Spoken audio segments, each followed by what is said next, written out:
half asleep. But good morning, everybody. You made it to Friday. If you're a work a week sucker, you made it through the week. Good for you.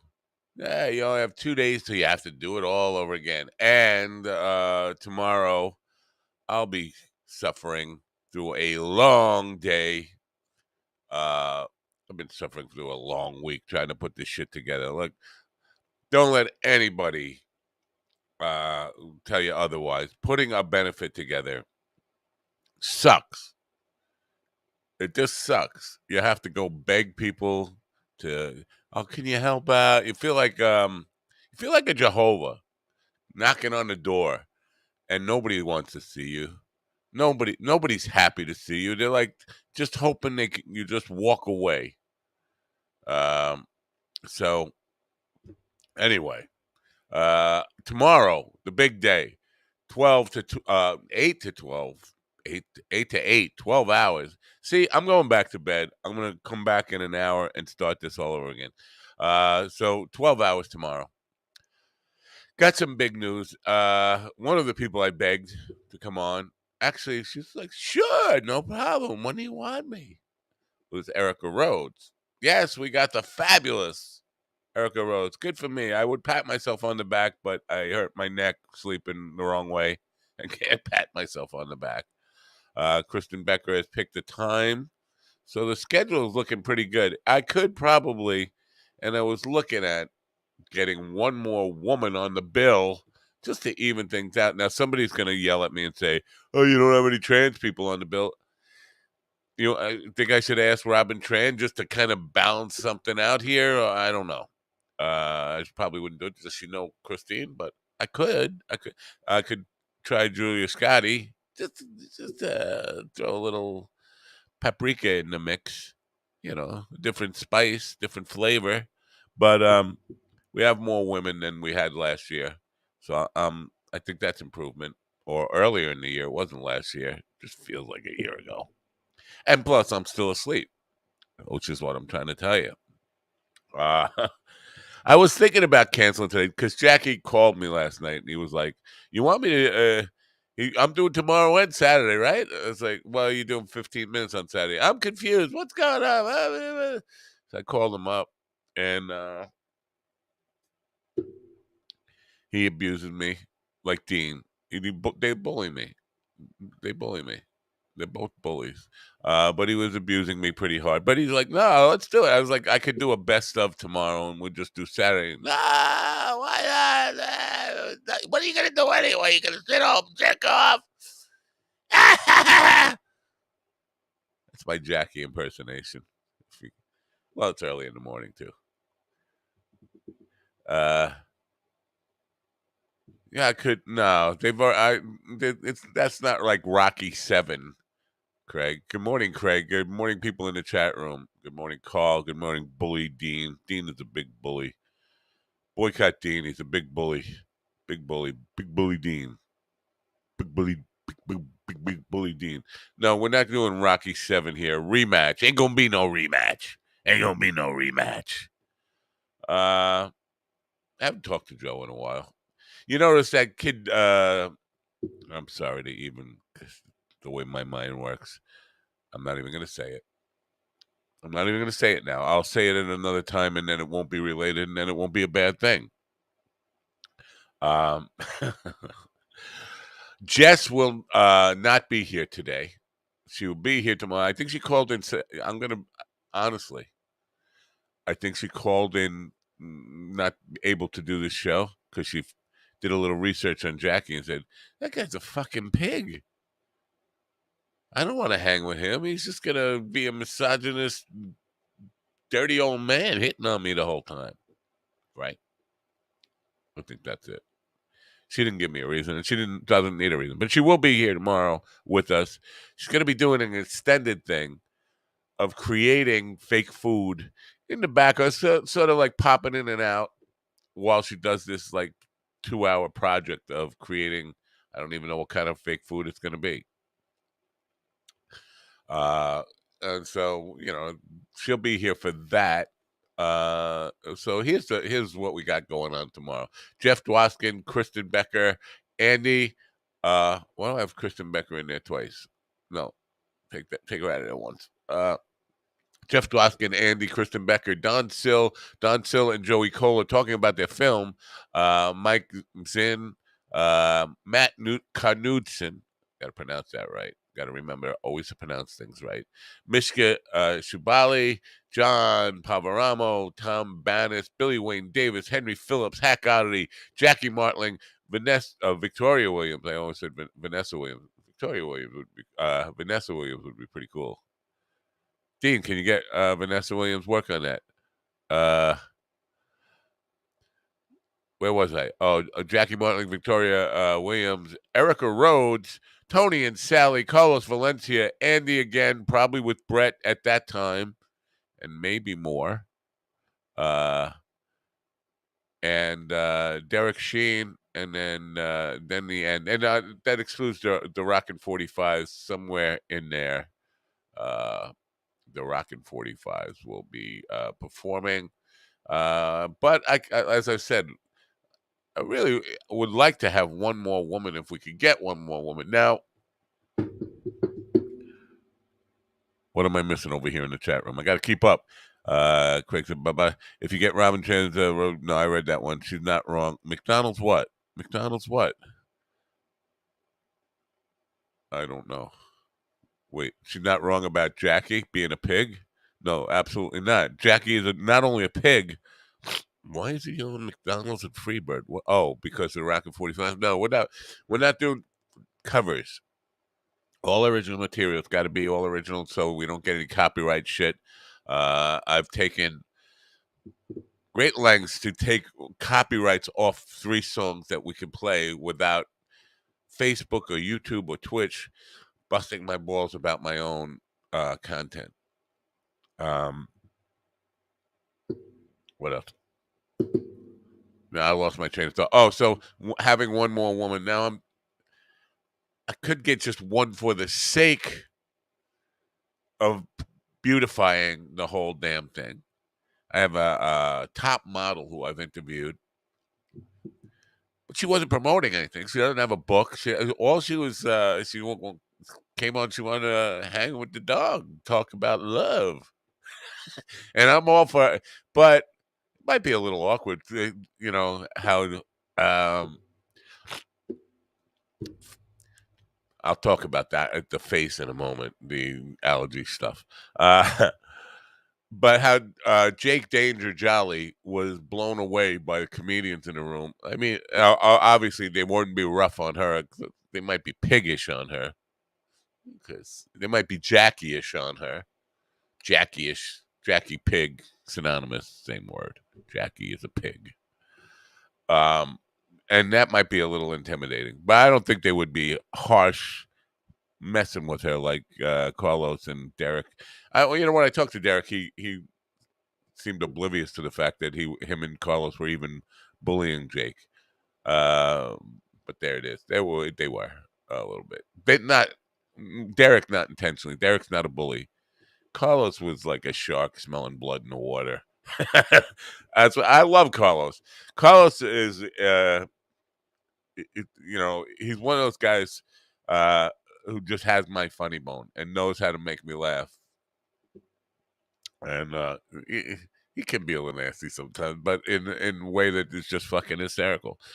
So I'm thinking about getting another woman. Is the bottom line. I need a woman. Can you get me a woman? We gotta get you a woman. Todd Rundgren, if you don't know, that was a bad impersonation. I know. Diversity is an eye candy, dog. Well, no, but the woman I'm thinking of getting is,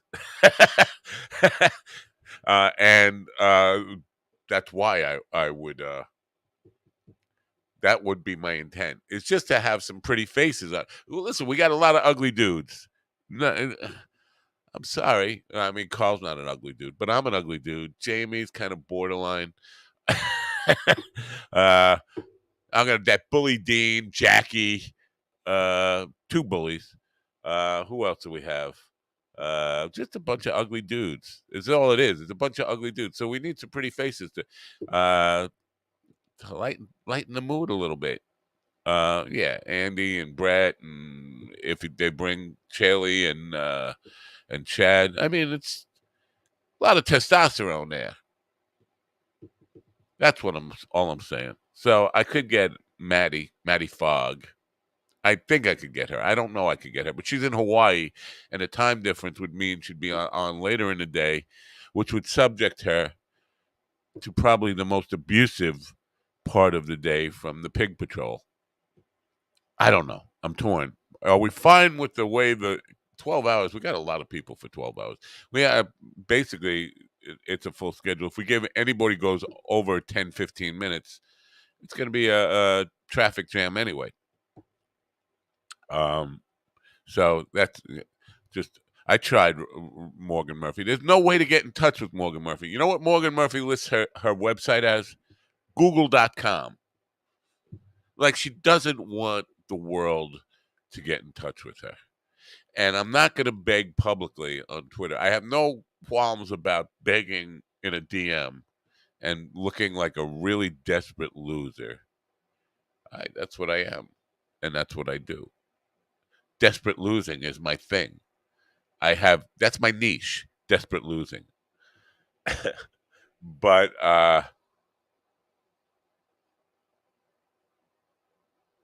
no, Mike, please hook it up for me.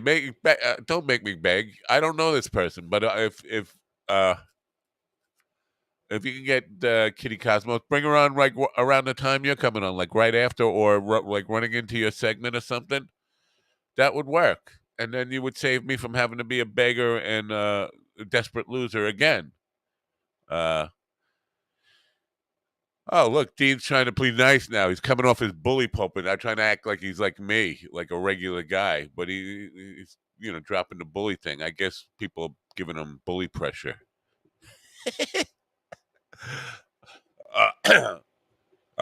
Speaking of bullies, oh my God, the world's biggest bully is in the background. I don't know. Should I let him in? Hello, bully. Hi, how are you? Oh, what did they get to you and Dean together? Like they both? Yeah, they got. Yeah, we're in the. I don't know who the gays, the Mormons who got to us. Scientology. Yeah, Yeah. yeah. So, like, I don't have a problem humiliating myself and begging, but online, you know this. You don't go on Twitter in a public place and beg. That's Jamie's thing, not my thing. It's embarrassing, isn't it? It is. It is. There are people who are pissed at me for not asking them to do it. People who were on the last one. They're pissed. Like, why do you? Because I didn't want to. I didn't want to be another desperate fool again. I thought you. Oh, and there's somebody Lipsky. I think you saw what Lipsky wrote to if that baritone bozo, which is funny. Oh yeah. But he said I have to be nice to him if I want him to do it again. All I said was you got the date wrong. Wasn't asking him to do it. Then he wrote to me, how about if we call in and do a "This Is Your Life" type of thing for Christine? Like she's not going to be here. This is your life thing is when people from your life call in and talk to you. Hey, I remember that time when we were, I don't know, at the porn store and the guy came in with a dead body, whatever it was. But that's how This Is Your Life works. But she's not going to be here to do that. But he might want to be part of this thing. I don't know where we'd fit him in. I think I'd probably feel a little uncomfortable hosting that segment at this point. Take a break if you want to come on. Take a break. I'll take care of him. Yeah, that would be nice if you would do that. But he thinks I wasn't nice to him when he was on. I was nice to him. Kiera was. Yeah, she was getting uppity during those weeks. I didn't see that episode though. I saw like 5 minutes of it. Yeah. Well, that's all. Most of it was him talking. I mean, I asked a few questions. He disagreed with me on one or two things, but it wasn't like nastiness. And then she was acting like she was bored with him, and she tried to pull herself out. And I brought her back in, and she was pissed. And as soon as he got off, she was like, "Don't ever do that to me again." I was like, "Why?" She said, that was so boring. I was trying to get out of here." Yeah, well, and she was bad mouthing him. And then he got hurt by it. Well, I can understand. I'd get hurt too. Yeah, I mean, it's not a good thing to do on air, is it? When someone's just left. We've all done it though. We've all done it. I do it all the time. Yeah. Every time you leave, I say that fucking bully. Yeah. That's fuck. I'm always listening. So I've normally I got another know. stream on, so I know what's going on. I don't Yeah. mind.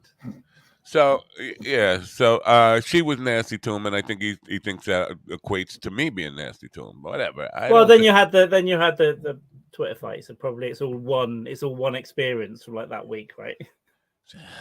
that wasn't even a Twitter fight. That was just I know. being stupid. Um, yeah. So do you think I should go for Maddie? She's beautiful. I mean, she's great to look at, and she can talk. It's just like she's got nothing. Stop saying that, though. You can't. It's great to look at. She's going to bring a wonderful, intelligent, different viewpoint to the show. Is what you mean, surely? Yeah, you know what her viewpoint is? Living healthy. Well, it's easy. I said this to her when she was on. It's easy to live healthy when you're fucking beautiful. You're making millions of dollars. You're living on the beach in Hawaii, and all you have to do for a living is go out and look beautiful Yeah, while you're waiting to go for you've not got the anxiety that makes you go out and buy 6 donuts. yeah, you're waiting. Your biggest anxiety is waiting for the cameras to stop so you can go surf in your backyard.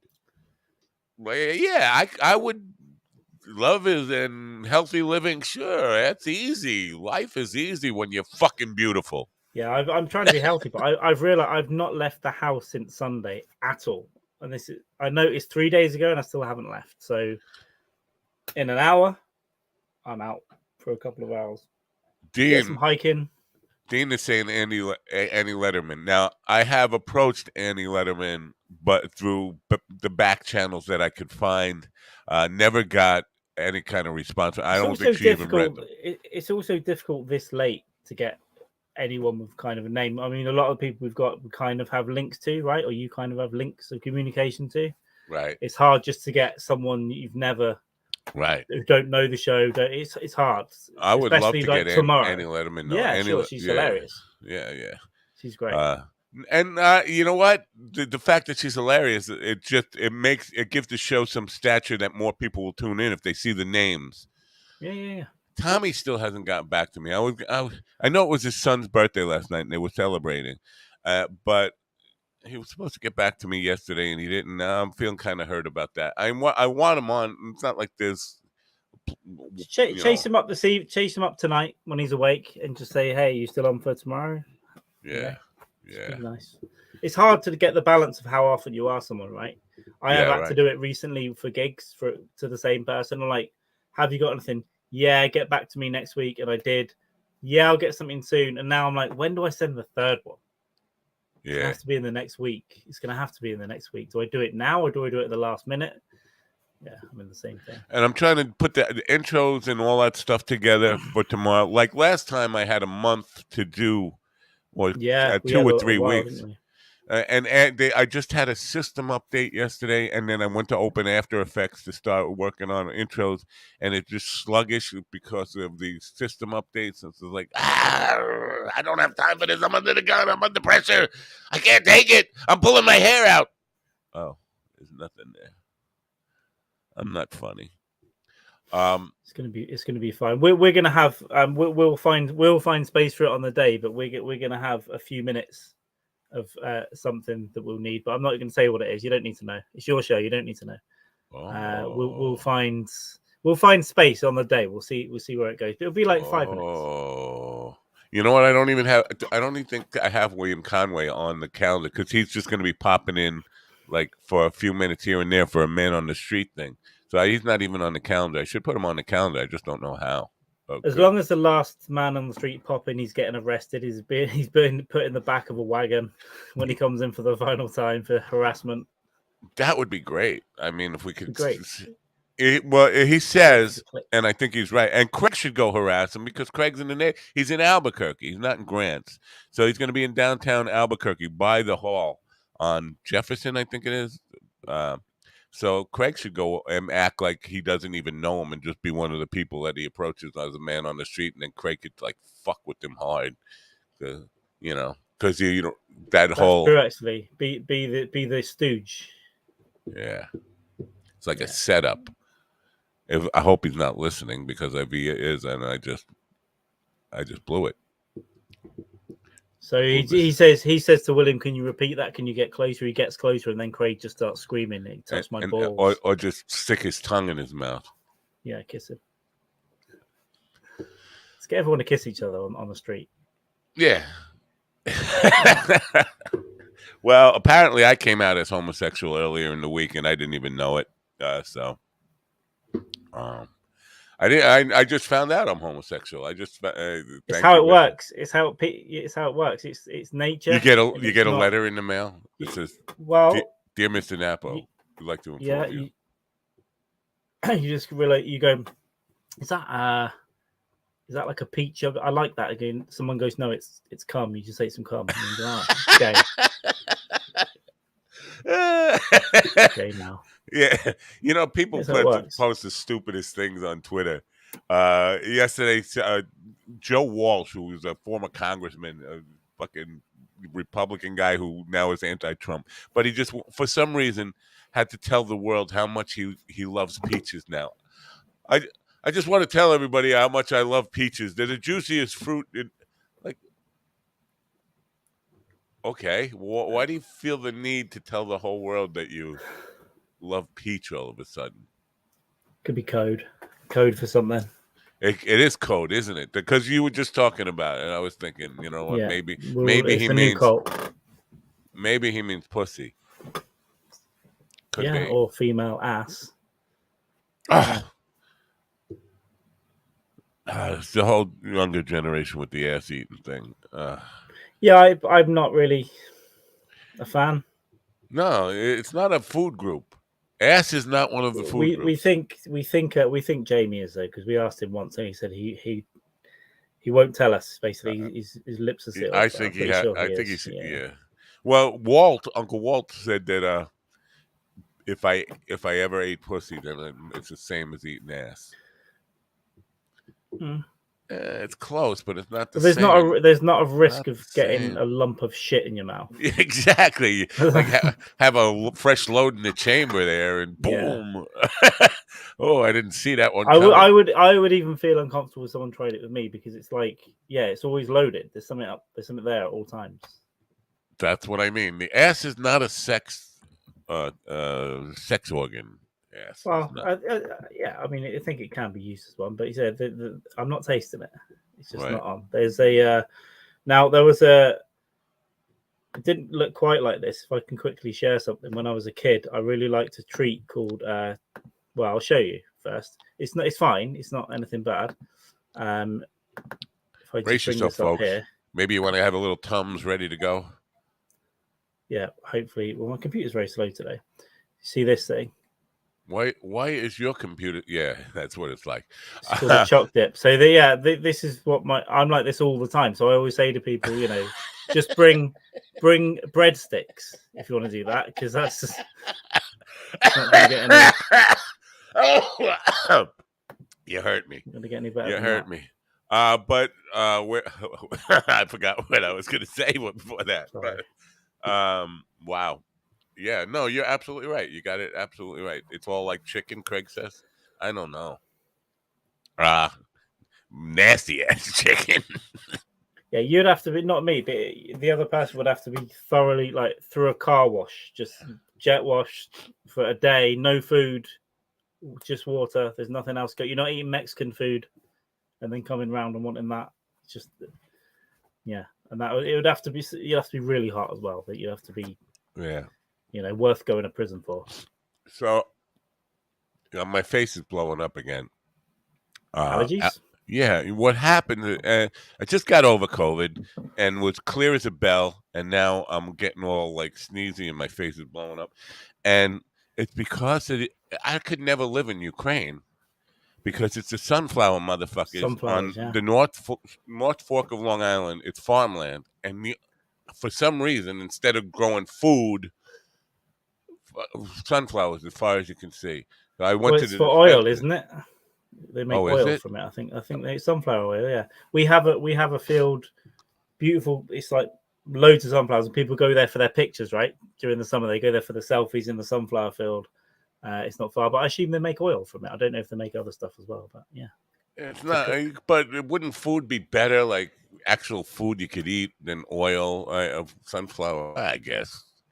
I mean, corn you make oil from too, but at least there's and corn. I believe corn has no nutritional value really. We just eat it as like a filler, but Yeah, it has. corn's horrendously bad for humans and the human race and cows. But that's what we feed them. Right.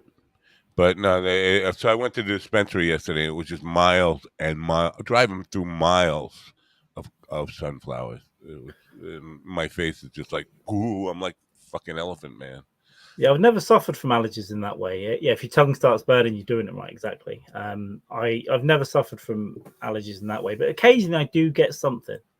In Brazil, occasionally I had it must be the different flora and stuff. I'd occasionally get something around here, a bit uncomfortable. I've never had it where my eyes are streaming and I'm swelling up.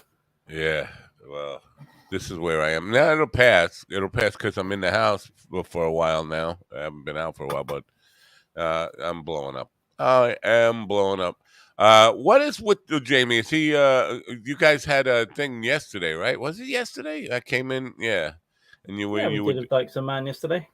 and Edinburgh, not Edinburgh. I always say Edinburgh. But Edinburgh. it's just Recap. Edinburgh. It's just Edinburgh. There's a TikTok that I shared on Twitter where there's an American tourist in Edinburgh saying, "I'm in Edinburgh," and there's a Scottish guy going, "It's Edinburgh, you wank, fuck off." That's what we It's just made. They would be stupid. abusing me like that. No, it's I don't know why we can't It's tough. pronounce Well, a it. lot of Americans say Edinburgh. It's almost like Edinburgh. Yeah, Edinburgh. that's what I would say. Yeah, I was saying Edinburgh for a long time, and then I said, Mm. "Well, it's Berg, isn't it?" And then no, it's But you Edinburgh. don't even pronounce the g. It's just Edinburgh. Edinburgh. It's weird. Weird.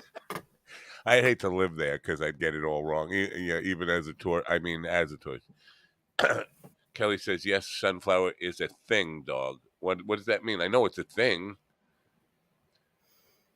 Kelly's Also, a bully too. I guess they use the seeds, sunflower seeds, right? Of course, which is so stupid. Sunflower oil and sunflower seeds are little You know what? snacks I for little can eat vegans. sunflower seeds though and not blow up. That's weird.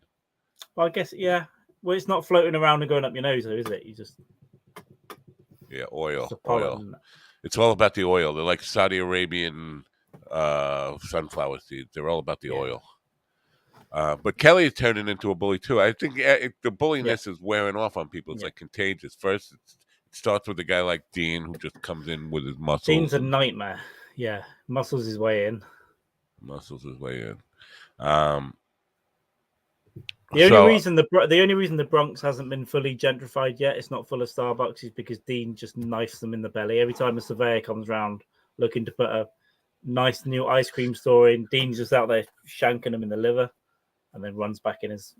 yeah, he's a knife man. I didn't realize that Yeah, he's known as good with the knife. He's like the yeah. Turk from The Godfather. He's known as a knife man. A man who's good with the knife. You don't see a lot of Mm, those anymore because everybody's got knife man. guns. Yeah, That's true. We should have a knife as a backup. Plus, they're quieter. yeah, You know, do it yeah. silent. You ever stab anybody? No, no. But I did take a knife out with the intention of a kitchen knife with the intention of Kitchen stabbing knife. someone if it was a big kitchen knife. And I was like 15, and I'd seen on a TV show, a soap basically, where the guy wrapped it in a kitchen tea towel and folded it and then put it down the back of the jeans to keep it as like a. And I went out like that at 15 because I'd having some trouble with a local guy, and I thought if he sees me, I'm going to get in trouble. And guess what? Walked straight into him, and there was a point where he was in my face and my hand was on this thing, and I'm so pleased nothing happened. What a stupid fucking thing to do, to go out with like Yeah, an 8-inch knife. I could be in prison now. you could be. Still. You you might be more famous though if you. Yeah. Well, no, I think I'd be out actually. I think at 15, if I'd have killed someone, even I think I'd I be out haven't as heard well. from your buddy, your murdering friend who's trying to get famous. Your mass shooter. Your crazy Who's that? person. John What's Hinckley. that?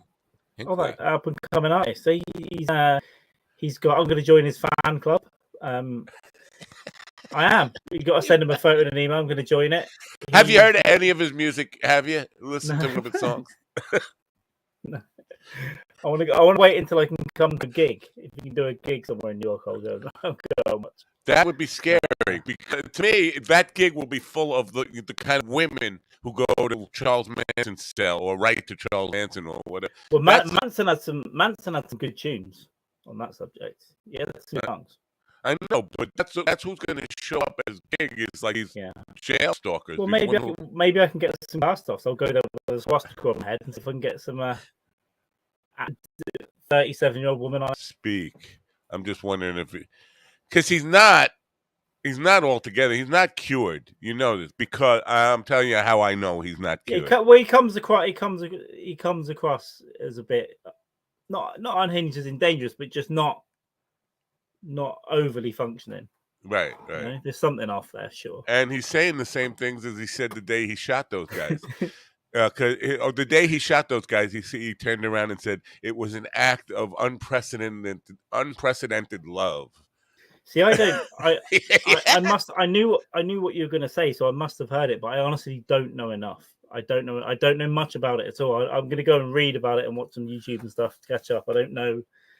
I know kind of what happened, but yeah, I need to look into the history. And actually, I'm kind of being unfair to him because the guy he's murdered took 30 years to die.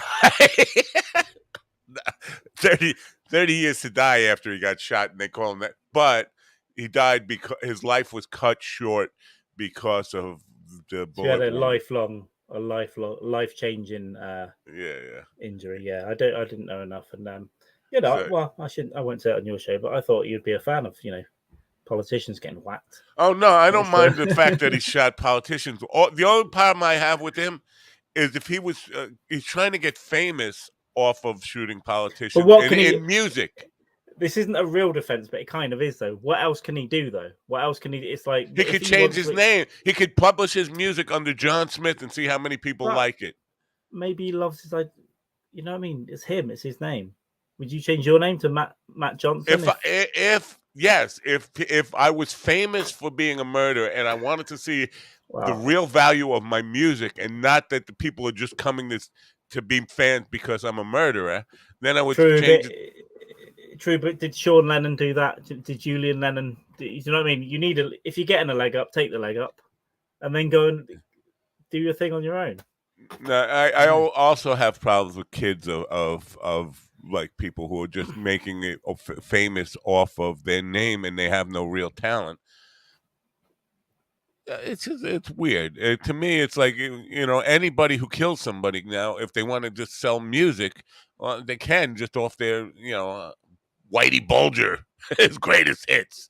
But he served his time. He's paid for his crime.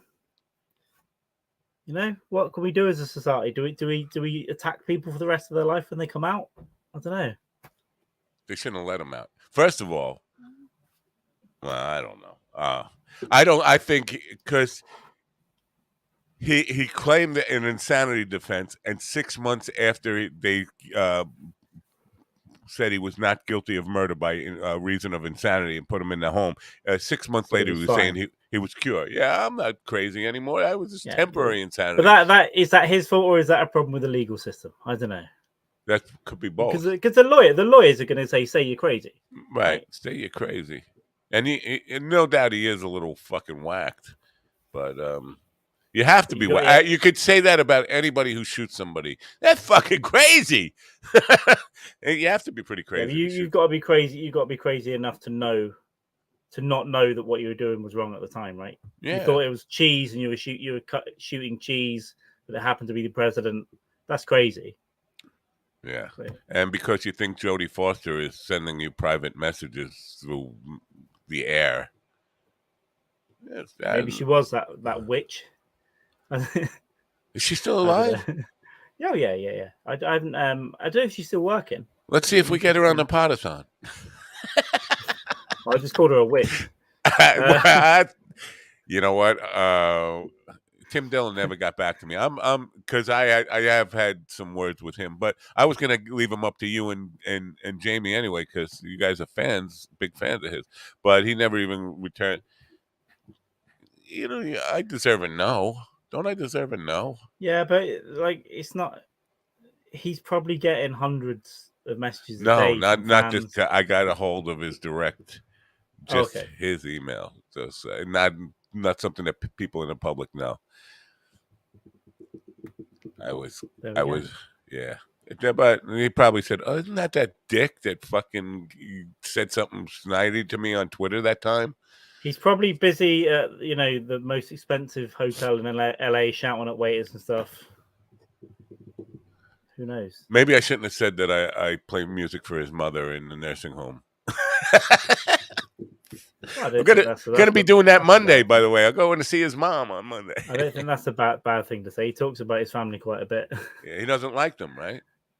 Well, yeah, certain members, he doesn't speak to them much, but certain members of his family he's gone after and spent a whole podcast to hundreds of thousands of people, like berating. That's There's, that's terrible. yeah, well, it sounds like a bit of a. He comes from Long Island. From what he says, it's a bit of a rough. There's a lot of characters, and there's a lot What? of family members, trying to steal money from other family members and all this kind of stuff. Yeah, well, that's in every well, I don't know. Maybe it's not in every family, but that's definitely part of this culture. I'm going through that right now. My wife's uncle died and left an estate, some property Yeah, to her and her 4 siblings. yeah, And they don't even want to talk about it. They can't even talk about it. They hate each other. And like I got to get involved now, and not some of them don't like me, but it's like you can't just yeah, leave this property there. We got to do something with it. That money, either somebody has to yeah. go We live there. we've yeah. I've seen it here. My mum's family. Basically, my granddad died, and my nan was in a. My grandma was in a. She had to be put in a home because we don't look in the West. We don't look after our family members. We put them in homes, Yeah. and they sold the house, and that paid for the home and all this stuff. But then the rest got divided up. But I think there were problems with that, with the division, and what should we do with this? Do we spend it on this? There were fallings out between all the brothers and sisters. And I never want to be in that position. I don't think I've got a lot coming to me, but I will probably won't accept it. And I'll just let the others go for it. You Won't go for it, accept it. guys. Well, you fucking Yeah. magnanimous, No, magnanimous I just don't hero. want. I don't want drama. I don't want a possibility of somewhat Right. of any sort of fighting. Or I'd rather let the two. There's 3 others, but one's mentally gone. I'll take the 2 money others. and say whatever the I'll fuck you take. want about me. Call me shit. Call me. Deal. Give me the money. Give me the check. Give me the check. Give me the check. I'll, Give me the check. I'll probably take it. To be honest, Yeah, yeah. It's a good, whatever. It's a good um, weekend. yeah. Whatever it is, yeah, I'll have a night out. Whatever, because I think this is a bag of cash as well. I think this is off the books. I think this is cash from one member of my family that is not my mother, that I believe has been updated with updated notes each time. I believe it's not.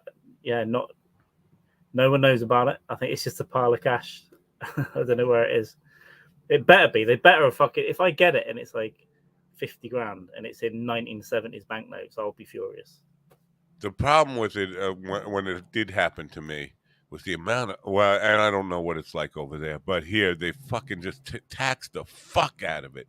So I got left $120,000, $120,000 when my father died. This is 1983 money. $120,000 was a lot of money in 1983, but I think after all the taxes and stuff, I walked away like $42,000 after all the nonsense they Yeah, bit out of me. there's we have an inheritance tax, so it's probably that. Yeah, Yeah, there's a threshold. If it's property, it's a nightmare. You're paying. If it's property that's worth anything, you're paying a lot of that is going to tax. That's left to families and stuff. Which I don't. It's not fucking robbery. You're robbing dead people at this point. You've right. taken them all their life, and that's probably where my dad's idea for a bag of cash came from. He hasn't got much, but he probably just thought you're not having any of it, Queen. Let You're not me having a change the penny. subject for a second here because I Yeah. got something coming up that I volunteered for. When you were a kid, did you do much outdoorsy stuff, fishing, crabbing, that kind I of stuff? I was never heavily into fishing. My brother was really heavily into fishing. I did a bit, but I did more outdoorsy stuff like biking and going to outdoor camps and stuff rather than sitting by a river. But My I liked it when I did do it. Could you do it again? Like, well, you're not as old as me, but like I haven't. I told my grandson I was going to take him crabbing Sunday night, Oh yeah. and I haven't done it since I was 13 years old, You 14 don't know years. how, and you don't look 50 stupid. years ago. I don't know if I can, but I'm going to find out. But it just feels like I feel like a beginner again, all over again, and I don't want to look like a beginner in front of my Yeah, but grandson. so. Here's what you do: you go on YouTube and you look how to go grabbing, and you spend a couple of hours going down there, so you at least know something. It's simple because Yeah. with crabbing, I mean, if you don't not going on a boat, you're just going off the dock, and I think his parents don't want me taking him on a boat. Could take him on a boat, but I'm just planning on just going off a dock, and basically you just shine a light in the water with the net. The crabs come Right. up to see what the light is, and you scoop them up and put them in a Yeah. bucket. So somewhere I used to vacation quite a lot on the south coast of town called Pool with an E on the end. They did crabbing and lobster, and the way they were catching, I still remember this as a kid. They were catching lobster by having the pots, but they would put CDs in there, and the CDs would reflect. I guess they just dip a pot in off the boat, and the CDs would catch the light. The lobsters would go, "What's this shiny thing?" and just get in the pot, and then you've got That 20 stupid lobsters. fish. Yeah. Well, light.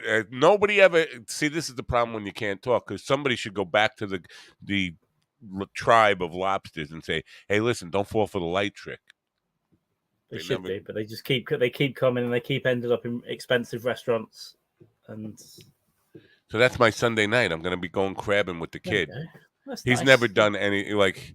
He's one of these kids. His parents let him spend his whole life video gaming and all that kind On of the stuff. And I'm, iPad, video games, yeah, yeah. dude, Well, you yeah, I've got got to get family members like outside. it. My nephew plays a lot of football. They're older now, but he also plays a hell of a lot of video games, like a lot, and he's done that for years. So at least he plays football. He goes out and plays sports and stuff, and he's socializing now. But yeah, if you're locking yourself away forever, I don't know.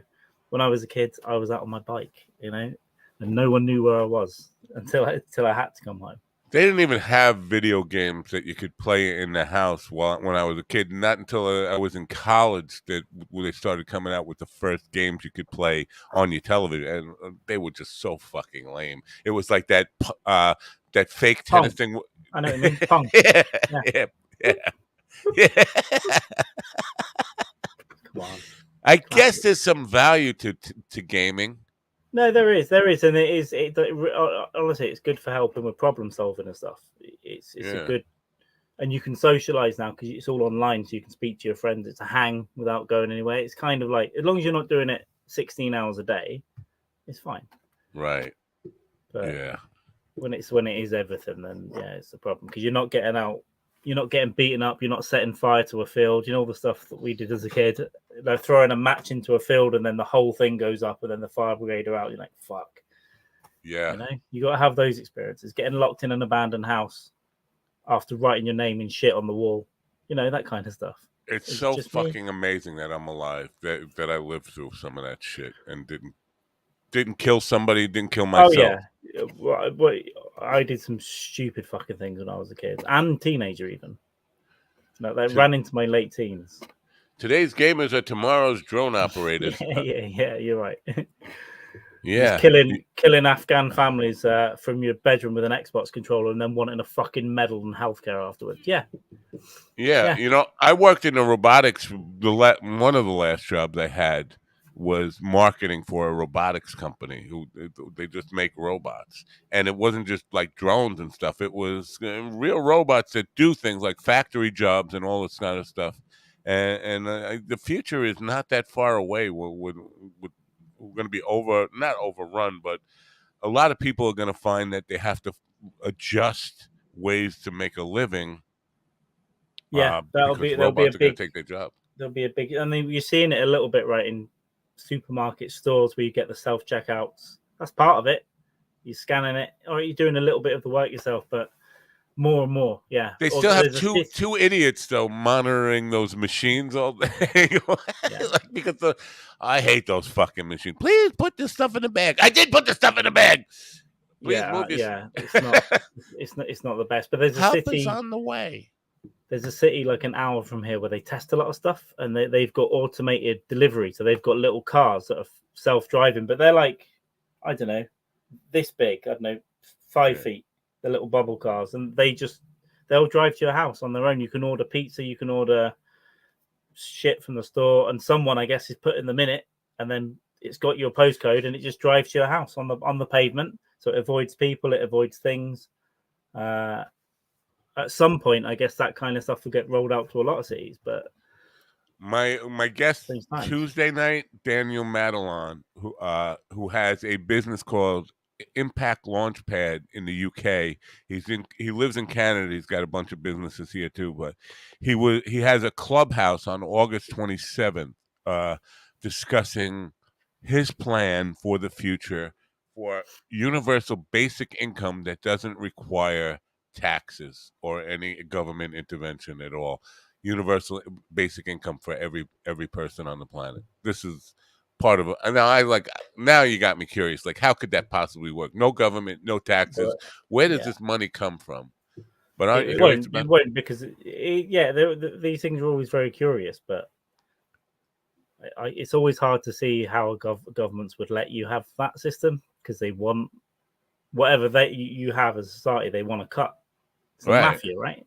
Yeah. Where's my piece? So you'll develop that company and then end up with you'll be in your Tesla and your brakes will stop working. So it was the third show that I've had in the last 3 weeks that was about the idea of sustainability, because the idea is, for me, and I'm a pessimist about this, but all three people I talked to were optimistic and think they have plans. I couldn't really kind of give me a concrete thing that I could do today. But I think about it this way. We have 8 billion people, almost 8 billion people on the planet now. And every day we send ships out to dredge the ocean for nets of fish, taking all the fish out of the ocean every single day to feed 8 billion people. We're taking all the agriculture every day to feed 8 billion people. We're mining for fossil fuels every day to keep more and more cars running. Yes, wild. Eventually, shit runs out, right? I mean, 8 billion people, and 8 billion is going to turn into 10 billion before you know it. So I can't see how we can sustain this kind of We can't, and population. that's why that's why there's all we don't know what will happen yet, but that's why there's all these sustainability ideas, and we don't know what will work and what won't. But there has to be a reduction of meat. There has to be a reduction of agriculture and polluting and fossil fuels and You fuck you knows. you think, or a population would be the big bugaboo. Like, we have to stop like procreating to the point where there's going to be 10 billion people before you know it, and then 15 billion and 20. At some point, a planet can't sustain the. It's like, you have a ball of sugar and ants all Well, over it. There can only be so many ants on it. the idea, man, part of it is protecting this planet, and part of it is putting us into fucking space. So it's Right. like between those two things, one of them will work better than the other. But We'll all find out. three people that I talked about, very smart people, much smarter than me, were assuring me that it can be done, and they have plans for it. But my problem, because I sound like I'm just trying to be a negative Nelly, and maybe I am. I'm just seeing the devil's advocate side of it. Is that you have to get people to agree on solutions. You can't get people to agree on anything, really. I mean, we have divided world on everything. How the hell are we going to get people to agree on things to keep the world together? I don't know.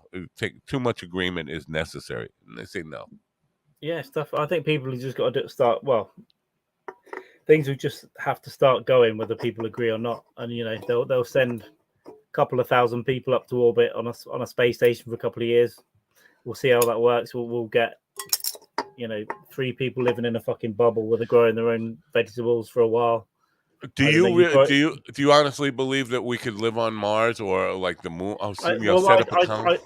I don't know. I don't think I know enough about it to say no. I mean, it's unimaginable for us because we've never known it's never happened. Mars is a different thing, but at least I've heard that. I think, is it Bezos? One of them is pushing for people living in orbit Right. on huge space stations. Right. Well, we actually have that, and we can on a prove that small can scale. be Yeah. done on a small level. So why not just expand? But yeah, I mean, wow. It's an unknown, isn't it? I mean, unfortunately, the Mars thing, for most of us, we won't be around to find out. And it's going to take 100 years to get to a place where they've really tested it. Well, that I kind of say I won't even be around to find out, any of it. I'll be gone in 10 years, easy. 10 years max. I think they'll within 20 years they'll send a group of people to Mars, and that'll be the first. They're going to die there, obviously, but that'll be the first batch of people that's a test, and it might take another 20 to go. Okay, well, we did these things wrong. What kind of mindset do you have to know? I'm getting in a rocket, leaving my planet, going to another planet, and I'm not coming back. Like saying goodbye to everything and everyone you know, because you're never But coming back. Isn't it really the same as going to America in the 1600s? Or kind of, yes. You know what I mean? Like getting on a boat, like we're probably not coming back. We don't know what's over there. Right. Yeah, there's all sorts of sea monsters that are going to eat us on the way anyway. Yeah. What about the Loch Ness stuff? Because they were saying, I don't know if you're up on this, but a couple of weeks ago, a couple of scientists came up and said that it's absolutely a real thing, that there are remnants of dinosaur-like creatures living in the Loch. Well, I hadn't seen that. I mean, I grew up with the one picture in the mystery book, right? It's the one grainy picture of something popping out, and it could be fucking anything. Right. Obviously, going into the UFO world for a while, there's a few people that think, oh, there's a crashed UFO at the bottom of the lake. You know, it's some weird shit going on in there, but I had no idea. I hadn't seen the recent thing. William Conway's a morbid fuck, man. What a morbid fuck. Who invited this morbid fuck? People do it every day with suicide. I guess that's the same thing. I want to start selling Martian real estate. I think William already bought. Oh no, he didn't buy. Well, it's always the rich at first.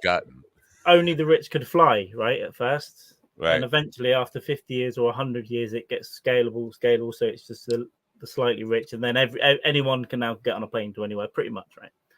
I don't know. Maybe space travel will become that as well, but it's complete unknown. We're probably going to get a race of cockroaches that are just going to come and fucking eat us the minute we poke our heads out beyond where we should be. What is 988? Do you know what that means? Craig Johnson just posted 988, and either he's working for Kelly in the dry cleaning store, or that means something. Craig's like an onion. He works at different levels, and he'll make you cry. Yeah, so we don't know what he's thinking. I wonder where Jackie is. I would expect him to be here by now. It's 53 minutes into the hour. No, first he'll come on with his iPad, and then he'll go, "How do I get this full screen for 5 minutes?" Oh, you're familiar with his shtick. It's the mental health crisis number. I did not know that. I didn't know that. It's good to know. Think that's probably only in New Mexico. If I call that, I can't call that here because then I'll get arrested just for abusing the line. Or call William. Yeah, I don't know that suicide equates to the same idea, because suicide, if you believe that's the reason you do that, is to end everything. So you're not going to see. But with leaving the planet, you're planning on staying alive, just never seeing another human being again, or at least. I did like the way William Shatner described it, in Bezos' cock rocket. When he got down there, he did say something quite. Don't go down. Carl's getting yelled at. He's getting yelled at. He's getting abused. Unbelievable. I can't remember what I was saying. You're getting bullied? He was sitting there a little bit. He was saying that when he looked at the Earth and space, it was like dying. It was like there's all the life there, and now everything else is death. It's just this blackness, and then this weird glowing ball. It was almost like dying when you go to space. But yeah, it's weird. I'd love to go, but I'm not gonna, because I'm now scared. Yeah, you never see anybody ever again. I mean, except for the few assholes, because like if they ship you off to Mars with a rocket crew, like the 5 or 7 people, whatever it is, though, you're stuck with those 7 people for eternity. Sooner or later, at least 1 or 2 of them is going to get on your nerves so much that you just want to fucking kill them. I guess there'll be no penalty for murder if you're on Mars. Like, what could they do? But see that people are going to just get on your nerves, though. So it would be one thing if you were going completely alone was a sex robot. What they But- should do first is a TV show, right? Because we had Lost, so you're on an island with a bunch of people. How do you survive? Someone should do the TV show about Mars now. I know we've had the movie like The Martian, but a TV show would be good. Like you do like a Lord of the Flies thing with the first batch that have gone up. Yeah. And then how long it is before you start killing each other and stealing food and You know what? Craig is saying this is a nationwide thing, this 988.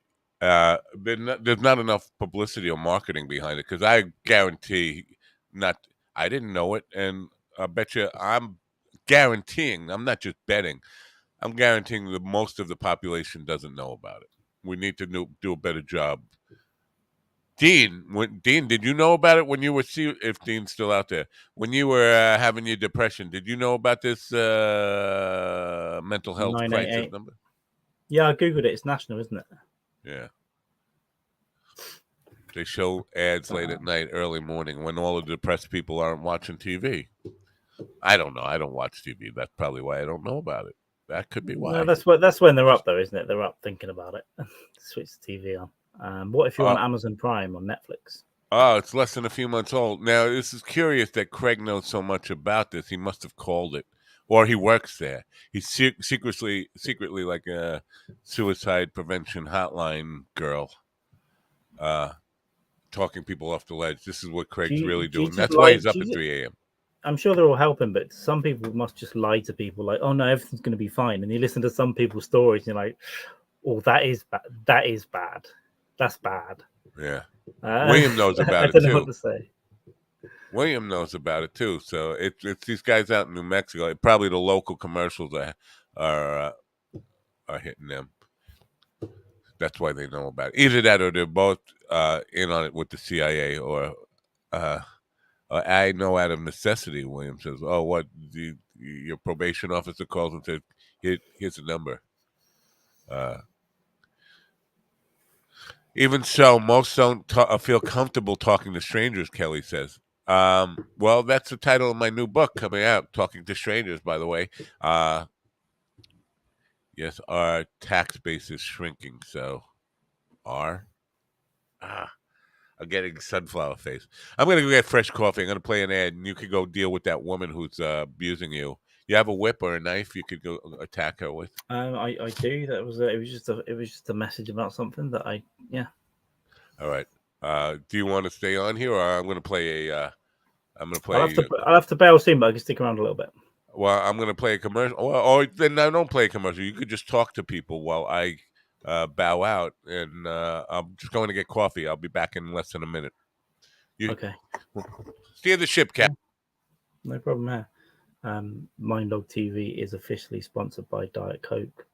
Diet Coke will make your penis smaller and your vagina larger, so you're never going to pitch in.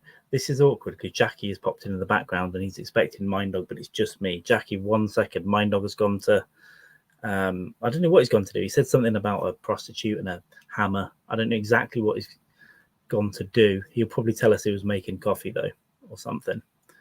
But yeah, I'm not going to bring the guest in. I can't do that. Yeah, coffee with Carl. That's right. So we'll surprise Mind Dog when he does come back, unless he is listening to this. In which case, I didn't tell him about the prostitute and the hammer. I wouldn't say a word. Mob guy, the mob guy. But yeah, there we go. What else are we talking about? It's an extreme.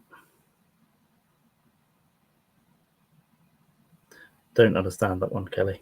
Let's see. I don't understand the sentence really more than anything else. And I also should be in another meeting right now. But you know what? I'm going to hang for a couple of seconds. You've got the wonderful Jackie Martlin's going to come right on the screen as soon as Napo comes back. And I believe he has got new joints and new, not just drugs, but also knees or a knee, which would be good. I'm probably going to need to replace something at some point. I think the hips are going to go. They don't lie. And they're also going to go. Now, I think Napo's actually having a shit because he's been some time. If it carries on, I'm just going to bring his guest on and we'll have a podcast and Napo can go on filtering money off of his cancer fund tomorrow, you know. Let's have some silence here. What's going on in these comments? Always. Well, he found 7. For anyone new to the show, Napo found 7 dead bodies in his own garden once, and a dead body on a beach he was close to, and claimed not to know anything about it. So I wouldn't. Yeah. There we go. There's my cue to actually be on something else. And here comes Napo back to the show, which is good. It's a good thing. There he is. Let's bring Napo back in. Oh, you got that funny guy in the background. You have your guest in the background. I have got a bail because I've got another message. All right, up you here. go. So I know you're being abused by a woman, so a dominatrix. So you go take care of that. All right, I'll see you later. All right, I'm pulling. Have fun, Jackie. See you later. All right, the aforementioned, Jackie the Joke Man is back with us. I guess he had trouble connecting or something, or he's just late. Is he late? No, he's right on time. I'm late. All right, welcome back, Jackie. Welcome back. How you feeling, bud? I'm feeling great. Now I'm confused. Carl, who's kind of amusing, said you're out fetching a prostitute. Then he said you're out taking a dump. Then he said there were 7 dead bodies near your house. I'm totally entertained, but I have no idea what the hell he's talking about. He's probably right about most of the things, but not the dump. I didn't take a dump yet. The dump comes after multiple cups of coffee, which is what the show. The whole purpose of this show is just to get enough coffee in me that I can take a nice, easy dump. Well, that's certainly accomplishable. Yeah, you know, I have new left knee and hopefully a right knee, hind knee, and kidney. What do you mean? No, I had a total knee replacement 9 weeks ago, and I was so freaked out because it's a long battle. And all of a sudden, I worked last weekend in Boston. My cane never came out of the car. Now I'm walking down to the beach, swimming, walking back, no cane, no nothing. I mean, it's still, you go to get out of the chair, and it's like, oh God, I forgot about this thing because it's horrible. But everybody said around the 7th or 8th week, it's a big major turnaround. And it's like, yeah, like Christmas is coming. And Christmas came, and it was wonderful. I had 4 killer shows with Lenny Clark and Christine Hurley up in Boston. And, you know, not to be an idiot, but like, I'm back, baby. You know what I mean? Baby! I got 2, what would you call them? I guess networks. What are they called nowadays? The HBOs, the Showtime, networks. Streaming networks. I would love to say they're looking at my act, but of course they're not. But they're looking at my house to do some more filming here. Did you ever know that they filmed an entire episode of The Affair at my house? I did not know that. Did you ever watch that show? No, I don't have television. So you have no television and no hair, but yet you're doing fine. Right, I'm doing okay, except for the face is blowing up because of the sunflower. You know, you don't have these idiots. North Shore of Long Island from here out to like Greenport. It's just like nothing but sunflower farms, and it's killing me. I'm like, I would never make it in Ukraine. My face is blowing up. Oh, from they say the pollen's horrible this year. Yeah. Wow. I'm suffering. I never knew. And that makes your face blow up? Yeah, well, my allergies, my sinuses get so congested that my face actually gets bigger. Well, just let your mustache grow a little bigger, and who the hell's going to know the difference? There you go. I got to talk to you. We were out there almost 2 months. It was 2 months ago now, and Ralphie brought you some cuttings of his weed. Now I got a taste of your weed. Very good. Kept me. He never brought the cuttings. Yeah, we brought the cuttings. And no, yes, he did. He brought them that day, and he was explaining to you how to put them in. You never put them in. He brought them to you in a box. I remember. He was giving you instructions. I even have a videotape of it. We were walking past your plants, and he was telling you about how you put them in the ground. Oh, did I plant them outside? I thought so. That's what I was going to ask you, how they worked out for you, because he gave me a couple cuttings, and they're not growing. They didn't die, but they just kind of like stagnated, like little plants. And you guys got to come back. We got to talk. Like I had my buddy come over yesterday to do a last minute check, and God damn it, man, I got some 10-foot plant. I don't have a lot because my niece screwed me all up with the gardening and everything. But I have all females. I got rid of all of the males. And my buddy came. Sure enough, he found a little 7-inch male plant with all kinds of, balls on it. And that one little plant could have wrecked my whole crop. It's amazing. They're so sneaky. They pop up in a couple days, the little male plants. Because, it's nature, man. They want to procreate. The girls want to procreate. I think it's so interesting. Yeah. But I haven't hardly smoked any pot at all this year, but I give it to everybody. And I have this a reputation as a gardener. I got a list of the people that have smoked my pot, and it's pretty staggering. Yeah, I'm on that list now. And I have to tell you, I was never a proponent of homegrown, and then I smoked your pot, and I said, like, I could do this. This is pretty. It's free. It's not like. And I didn't add anything to the soil this year. I absolutely did nothing except, my garden is so odd. Like if you go into an orphanage, there could be a black kid, a Chinese kid, a white kid, a midget, whatever. They're all living in the same orphanage, but they're all totally different. That's what my garden is, because it's seeds from 2 years ago, 3 years ago, but those seeds I got from different people, and I got some seeds from Amsterdam and some seeds from Seattle. And as time goes on, they get all mixed in. I had one guy sent me some seeds that said autoflower, and at the time, it's like 5 years ago, I had no idea. Do you know what that is? Yes, it means you don't have to trick them. It's Kevin was talking about this. Kevin Summers, who's part of the chat room here, that because people grow them indoors, and then they have to trick them into budding them by adjusting how much light it gets. Right, and these just like all of a sudden I had plants one year. Yeah, and I had planted autoflower. I thought it was just a hype, like autoflower, like these are great seeds type thing.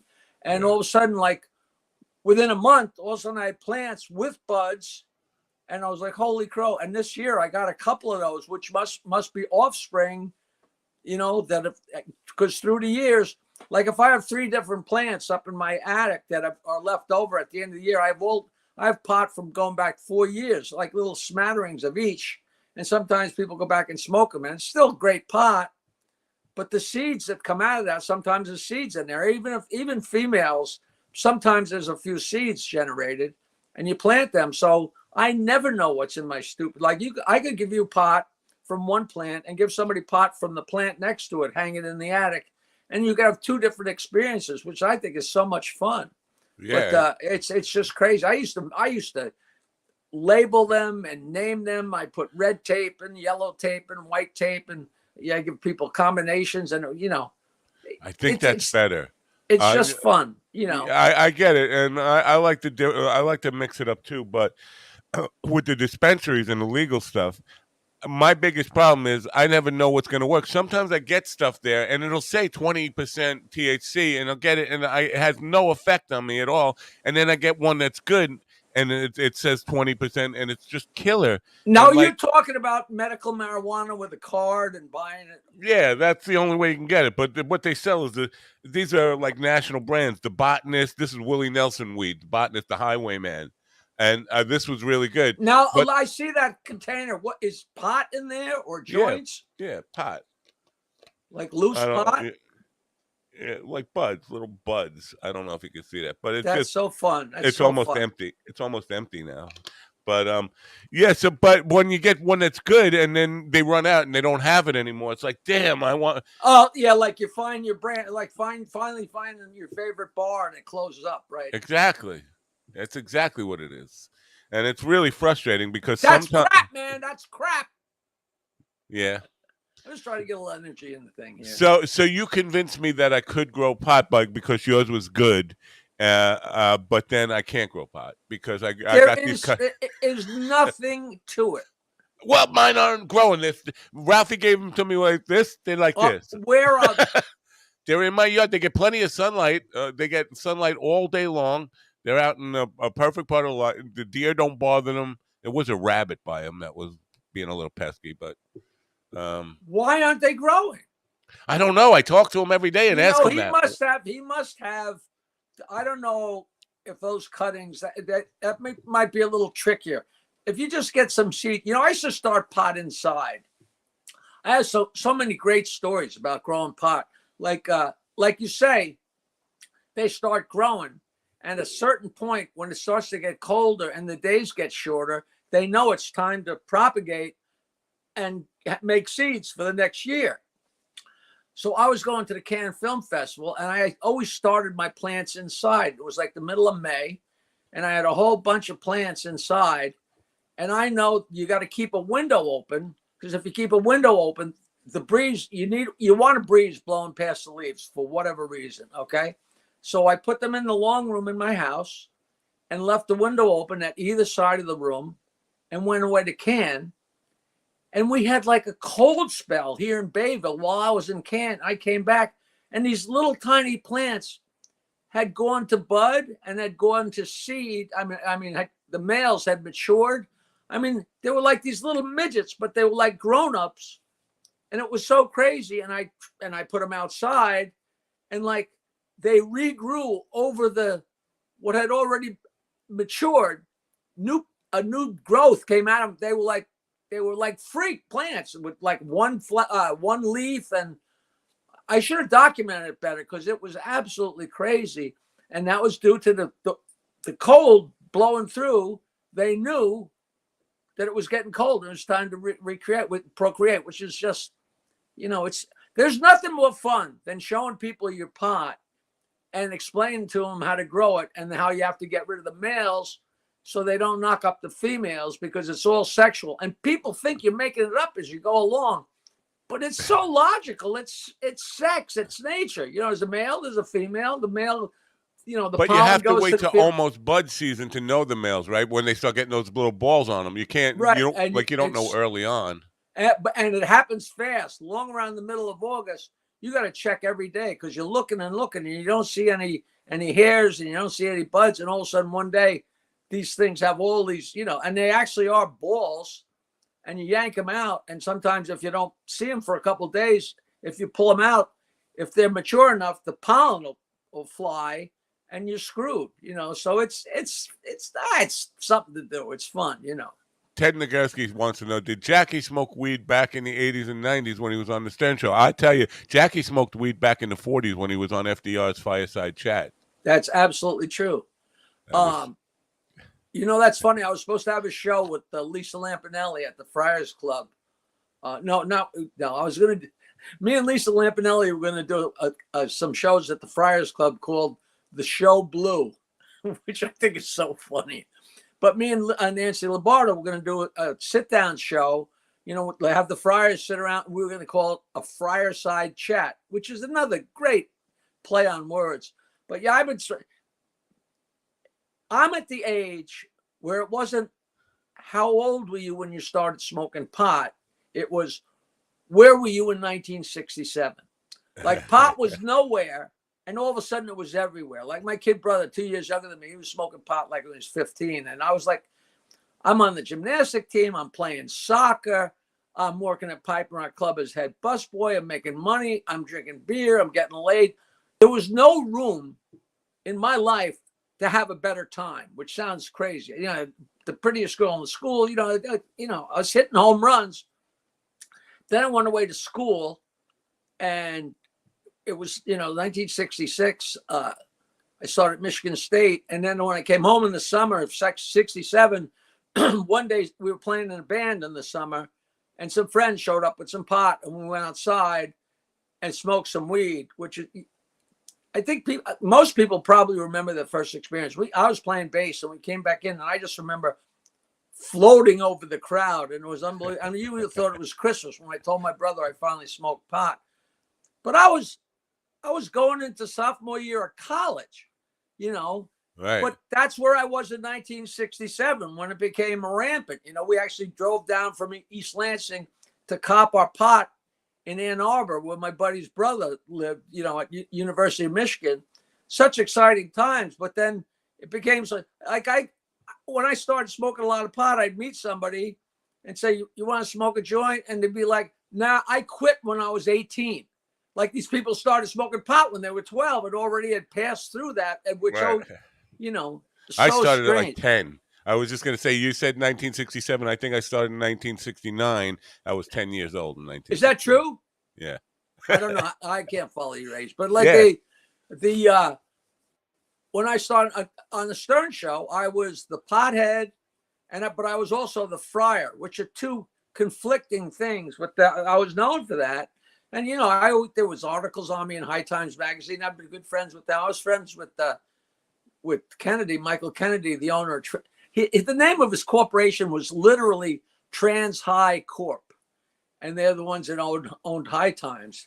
And those guys were all great characters, like Danny, the what was he called? The not the growth expert,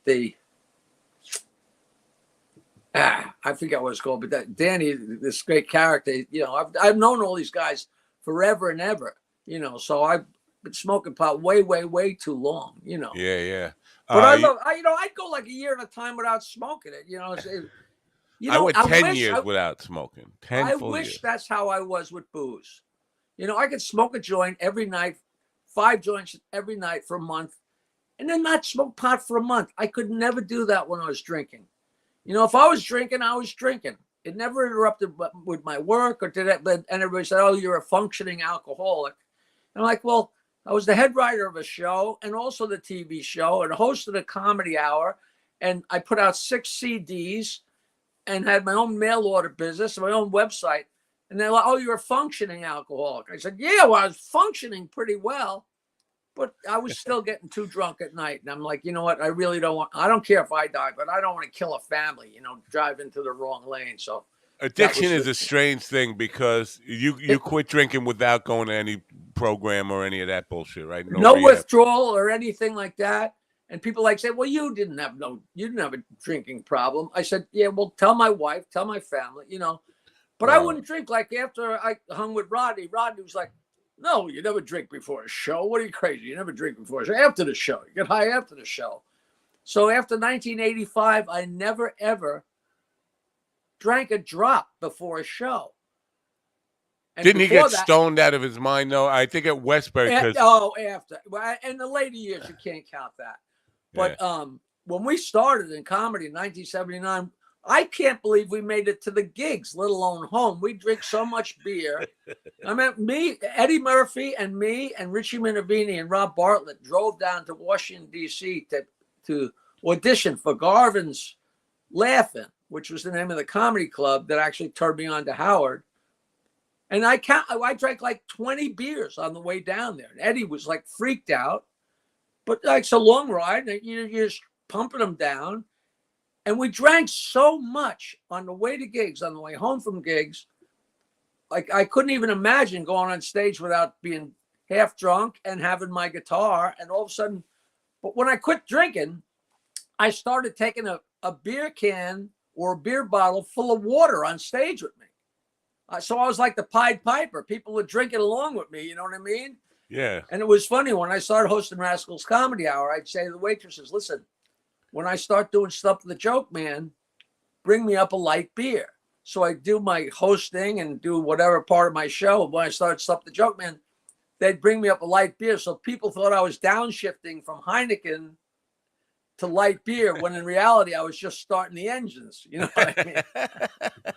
Yeah. But I was the Pied Piper when Heineken started promoting on the show.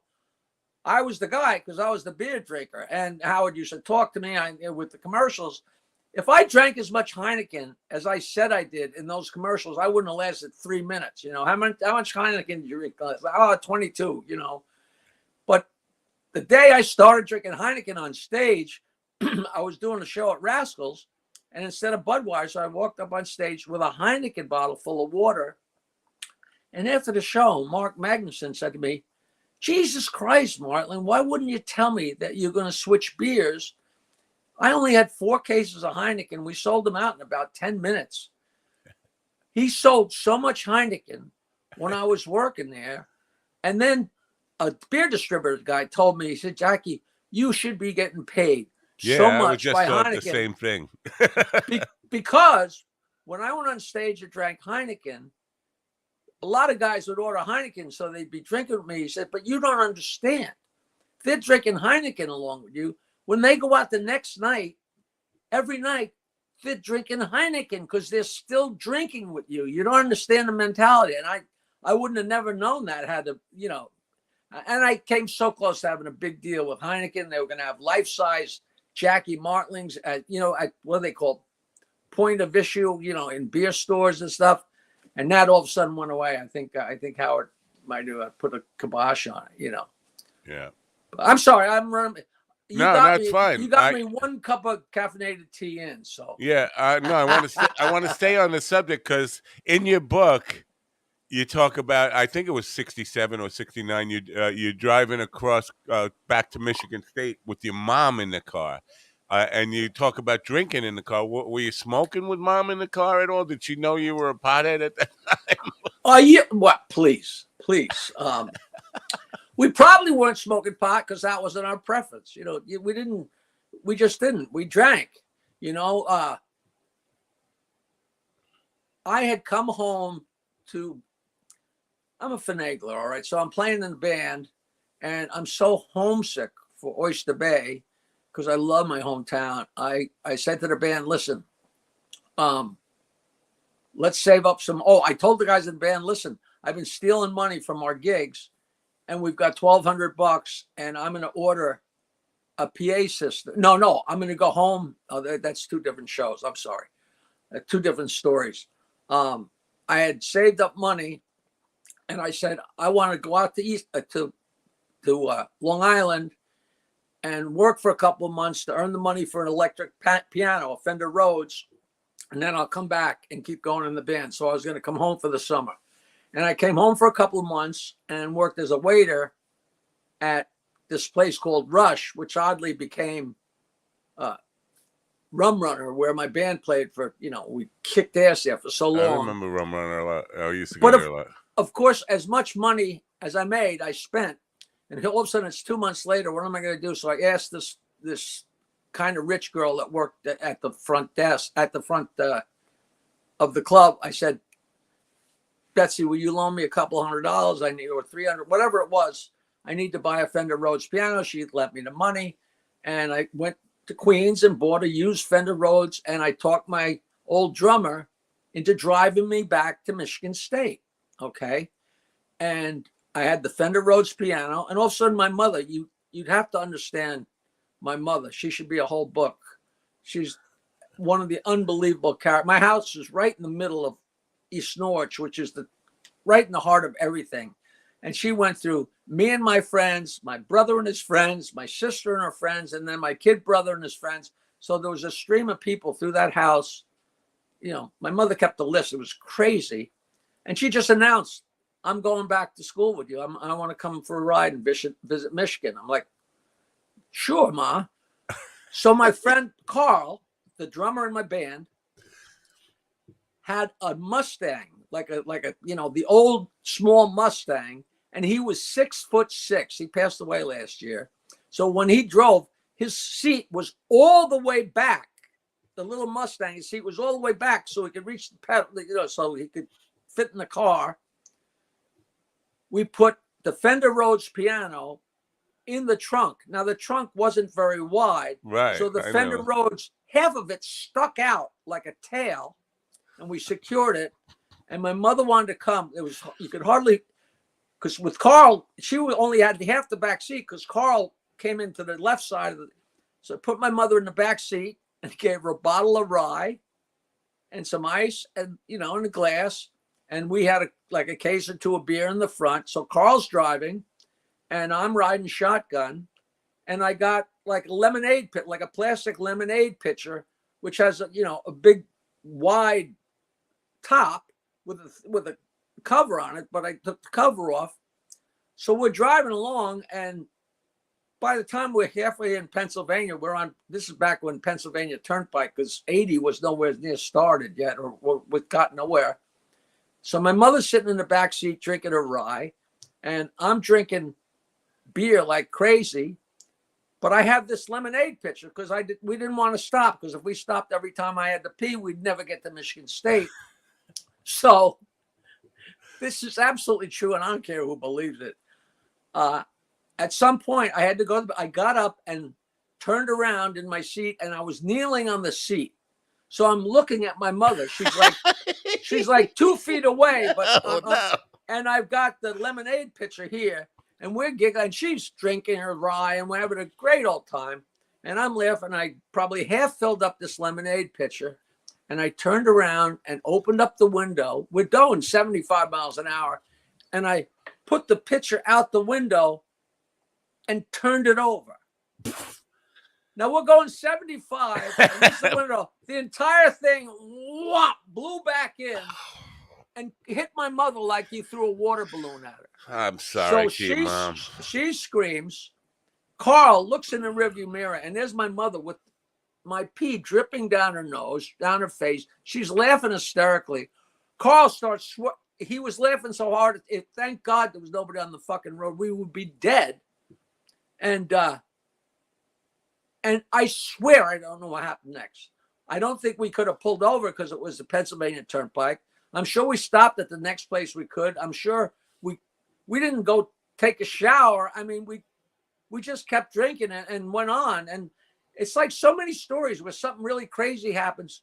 It sounds like horse crap because you can't remember what happened after that. Yeah. But it was so crazy and so funny.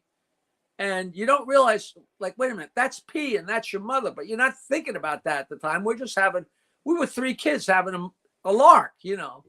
And so that when I first told that story to Howard and those guys in the office one day, whenever I told stories that, like, Howard and Gary and Fred would look at each other like, and I'd see their eyes roll like, oh, there he goes again. And then after X amount of time, they realized, wait a minute. These are true stories. Once they got to know me, they realized I wasn't lying about these, you know, the one-legged woman and all this stuff. And then he said, Jackie, tell that story about, you know, and I mean, to this day, like, you know, people say, is this true? What is this story? What is that story? And I get the same stuff because I guess maybe it's a Long Island thing. Maybe it's just a party animal thing. I don't know what it is, but there's a lot of those. I think it's both. I think one feeds the other, you know? Yeah. Ted Nagurski says, tell Jackie I still have my Howard Stern Crucified by the FCC box set.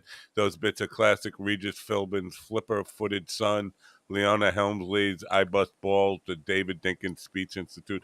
Did you write all that stuff, or? Me and Fred wrote all that stuff. I think I'm pretty sure they don't mention me on the box. Maybe they do. For that audio CD, I think it was, they brought everybody in. They interviewed Gary, they interviewed Fred, they interviewed John, they interviewed Robin, and I don't know if they interviewed Howard. So in addition to the bits, there's interviews with everybody on that except me. Because the interview would have to say, what are you doing? Well, you know, I write for Howard as we go along. Yeah. I had to explain that to Jess. They almost didn't make. I was not supposed to be in the movie. Right. I mean, but when I start talking about that, people think I'm being pompous or I'm whining. But it's all. Tell your friend to look at the box. Tell him to listen to Crucified by the FCC. Yeah, Ted. Check out the box. Go if you got it now. Go if it's in your possession now. Go check it out and let us know what it says on there. And see if there's interviews with people. They probably list the stuff. Yeah. You know, I was part of the show when it was convenient for them. I mean, he never stopped using the jokes I was writing.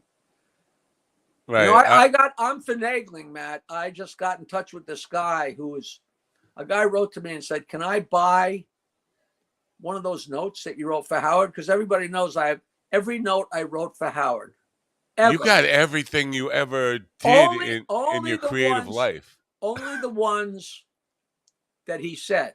There were great lines I wrote that he didn't use. I crumpled up, and at the end of the day, that you know, been sitting. It was like the editing floor. But I have all, and he said, "Can I buy a couple of those notes?" And I said, "Let me call you up." And I called him up on, you know, after the weekend, and I said, "I got so much crap, and I really want to sell it. You know, I could die tomorrow. I could live another 20 years, but the stuff is so much fun, and I think people will get a kick out of it." He said, "You have no idea the lasting power of that show." He said, there are hundreds of thousands of people that would kill to have one of your notes framed and put it up in his man cave just as a conversation piece. Yeah, And no I doubt didn't even about it. realize that. And this, I mean, I got all Sternax and all the old scripts, you know, in Howard's handwriting and everything. No, And I somebody says, definitely wanted to talk to you about that because when me and Ralph were out at your place, I videoed it, and I can't see where that video is now. But we were walking around the area where you are now. You have, so I have nothing from my life. Even my master tapes got washed away in a flood. You have everything you've ever done in your creative life in that studio room that you have out there. I lost so much. The one thing that killed me, I had reel-to-reel quarter-inch tapes. Scott Salem, the engineer, would give me a reel-to-reel copy of every bit we did. And I had like 10 reels of every classic, Lucy and Jessica Hahn and Stern, all this stuff. And they were in, you know, in boxes, you know, reel-to-reel tapes in the basement when we got flooded in 1992. And everything was destroyed, I thought, and I threw all this shit out. And it turned out those reel-to-reel tapes, all you had to do was wash them with water, and they would have been fine. And could you imagine if I had all the old bits in pristine condition? You know, like there's nothing you could really do with them, but you know. I thought you did because I definitely remember seeing in the video. I was watching the video. No, last I night. have lots of Lots of reel-to-reel tapes. Lots of reel-to-reel. I got 3/4 inch. I got 1 inch. I got all these loose leaves. And I lost everything in '92 to the storm that was the perfect storm, the one they made the movie about. Had a house in Lindenhurst with a studio in the basement, and lost all my master tapes, all my studio equipment. Everything got ruined in that flood. I mean, I had 8 inches. I had the basement full of water, and then 8 inches above the basement into my living room of salt water. By the grace of God, after I had my full studio in the basement, and at some point we said, all right, let's move upstairs. We had the attic, this little tiny attic, finished and built stairs going to the attic, and me and Nancy slept in the attic, and I took our bedroom and converted it into a studio. So all my tape recorders, all my video equipment, all that stuff, the actual guts of the operation was up there. But there was still so much, you know, so much stuff downstairs. And when you open the door, the top of the stairs was where the water line was. And when you looked, it was like printing machines and tapes and all this stuff was floating around. And when the water subsided, it looked like Pompeii. Well, I don't have to tell you, you know, it was, and the guys in the state on this, you know, on the show, they laughed. Dominic Barber came over to look at my house to see if there's anything he could do to help me. And he only came over so he could laugh with Howard about it. And they goofed on how funny it was that me and Nancy got hit with like $200,000 worth of damage, you know. Yeah, but it was Ralphie crazy. just joined us in the chat room, and Ralph, I want to say that Jackie doesn't remember us bringing cuttings out to him 2 months ago when we were there. We started. I guess you weren't here, but I was talking about my cuttings. They're just not growing. They're not dying, but they're still midgets. Ralph? Didn't you say you were going to come back and bring me some cuttings? No, we brought your cuttings when we were there. I wish I could put him in, but he's so non-technical. He's less technical than you. So if I did send you him take any pictures that day or anything? Just of the inside of where you are now. So you didn't take pictures of us with the plants or anything like that? No. But he definitely brought you 2 little boxes of those cuttings and told you how to put them in. And then I got some from him 2 weeks ago. When was this? You know, it was in the summer, right? Last week of June, I think. Oh, so that would have been an ideal time to plant them. Maybe I planted them. Yeah, I think he did. I think you were doing it that day. Ralph, do you remember? I wish I could get him in here, but he's not technical. If I send him a link, he wouldn't be able to do it. No, we definitely brought him out there that day. I don't know. Well, I need him to teach me how to do that. I have a couple of huge plants, but I wouldn't want to go to all that trouble unless I knew it was really, really good female. You know, you can order guaranteed female seeds, which is really the way to go. That's what he got, and then he took the cuttings from those. Well, Well, he that's just smart. he just Like, said no I have, about something, but I don't know what he's saying no to. Saying no. he didn't bring them. He was supposed to come back. No, but we definitely brought some out there. No, I think he definitely brought you some. Hold on. No, I went to his house to get them. I'm going to see if I can. All right, let's not waste people's time. All right. Yesterday. I want to promote my TikTok is kicking ass. TikTok. But some days I get 1,200 views, and some days I get 4,000 views. I have one joke that got 700,000 views. I don't know what the variant is. There must be somebody that if they like it, they share it with a big group. But anybody, please go to my TikTok or spread the word. At Jackie Martling. Yeah, TikTok.com/@Jackie Martling. And it's, and it's funny because I've been sneaking because it's supposed to be clean. I don't know how clean. I don't know who's doing the judging. But early on, they don't edit you. They mute you. Right. So I have two jokes that got muted early on. One had the word masturbate in it, and one had the word dildo in it, which are not inherently dirty words. No. But those got censored. So I've been very careful to use no words that, are, I think they have like some kind of Chinese audible thing that is listening for certain, like not the 7 dirty words, but a variety of that.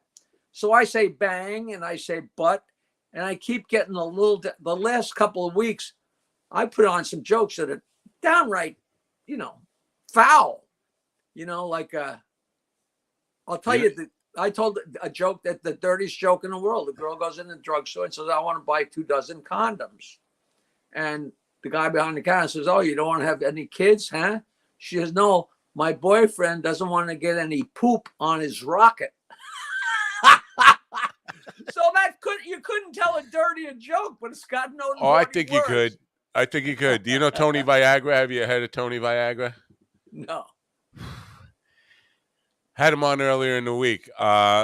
He's 10 years in the comedy business, and he needs me to give him advice that you need to stop saying fuck so much. But fuck and cunt are his 2 favorite words, and he uses them in every sentence like several times. He can't say a sentence without 5 fucks and 3 cunts.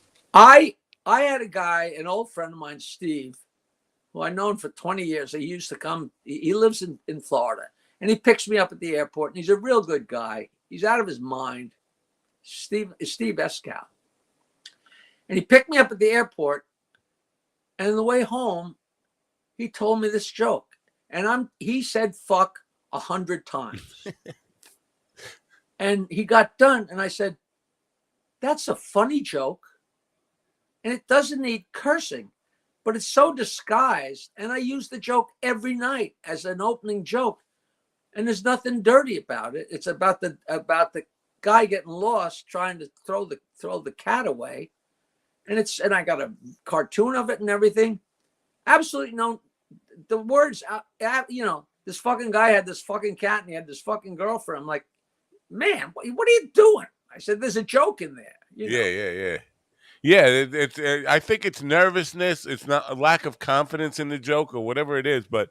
If you call yourself a professional comedian for 10 years and you're taking comedy advice from a guy like me, you're not really a professional. Well, it's very weird because I still curse, but I have rules. Like I use it when, sometimes it just makes the joke better. But, and I also have rules where, you don't want to use a heavy, dirty word when you're going to use it in the punchline because it takes the bang out of it. Right. To make a bit, You lose the power if you overuse it. If words have power, and if you use them too much, you just take all the power out of it. And there's a great joke that you didn't want to use the word fuck before you got to the punchline because it would ruin it. So I changed it, and then what's his face? Drew Carey put out a book called Dirty Jokes and Beer. And each chapter started with a dirty joke. And one of the chapters started with my version. And I was like, there's no claiming dirty jokes, but he did the same thing in his joke. A gorilla's walking along in the jungle, and there's a lion getting a drink of water from a mud puddle. And the lion's tail is kind of up in the air. And the gorilla's like, So the gorilla goes over and lifts up the lion's tail.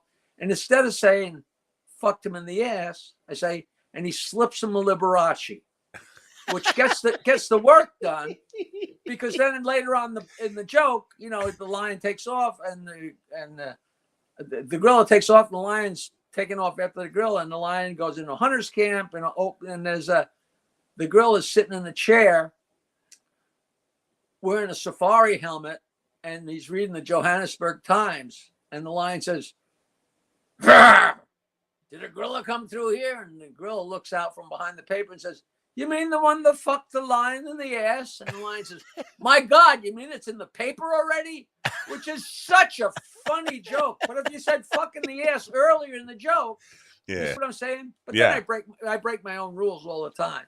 But that joke is actually in the DVD extras of The Aristocrats if you buy the DVD. There you go. I was going to ask, because you said you couldn't tell a dirtier joke than that. The Bob Saget's telling of The Aristocrats is pretty fucking dirty. Ted Nagurski says Jackie is credited on the Howard Stern Crucified by the FCC CD. So you do have a credit on there. Oh, that's good. That's good. But they didn't interview me, and I think I actually went to Mel and said, I didn't get paid anything for that Crucified by the FCC. He says, oh, and I think he gave me 10 grand. But if I hadn't opened my mouth, I mean, that's kind of how it was. It was a Mexican standoff, you know. Yeah. Am I getting money? No, you know, why should you get money? You didn't get interviewed. Well, I didn't get interviewed because they don't want to know what I do on the show, you know. Lee, if you're still there, Lee's saying hello to me. I just got to say, Lee, if you're still there, I'm going to send you an email later today. If we could grace us with a song tomorrow on this Podathon we're doing, that would be really cool. I'm sorry, I didn't mean to cut you off, but he might not be here, and I just wanted to let him know that I'm going to be asking him to join us tomorrow. Where's the girl from? Where's the girl from? Who the thing is for? She's originally from Pennsylvania. She was an actress in the Pittsburgh area. Went out to LA. Now she's doing short films and commercials and stuff out there. She's also got this whole marketing company, and her big thing now is fake food. She's crafting fake food for, like, I don't know what the purpose Those is. people make so much money, and that food looks so real, and it's made out of like the most creative ways of making food. Like when you look at a sandwich in a deli, behind the deli thing, you think, God, they must waste a lot of money putting those sandwiches in, you know, behind the glass every day. That's great. She's doing that. Yeah. Now, will she live in LA now? Yeah, she's in LA now, which is why mornings are really tough for her, because I start at 9 a.m. my time, which is 6 o'clock a.m. her time. It's like, who the hell you know about starting radio at 6 a.m. Well, listen, I'd love you to put me in contact with her. I'd like to talk to her. That's well, she's going to be on tomorrow, and you're going to be on tomorrow. You'll see her. She'll be doing a fake food demonstration while we're having our chat tomorrow. She'll be over in the corner doing her building a fake food stuff. Oh, that's Christine. What's her last name? It's Jess Paul, like Les Paul, Jess Paul. Jess? Yes. Jess Paul. Yeah. I think she called in sick today because she was afraid you were going to treat her like you treated Kiara, just like hitting on her all the time. I was flirting so gently with Kiara. Yeah, for if she was a normal person, but she's a Christian. Remember that. Wait, I gotta I made a bumper sticker in high school. It says Christians have pussies. That's true. You know.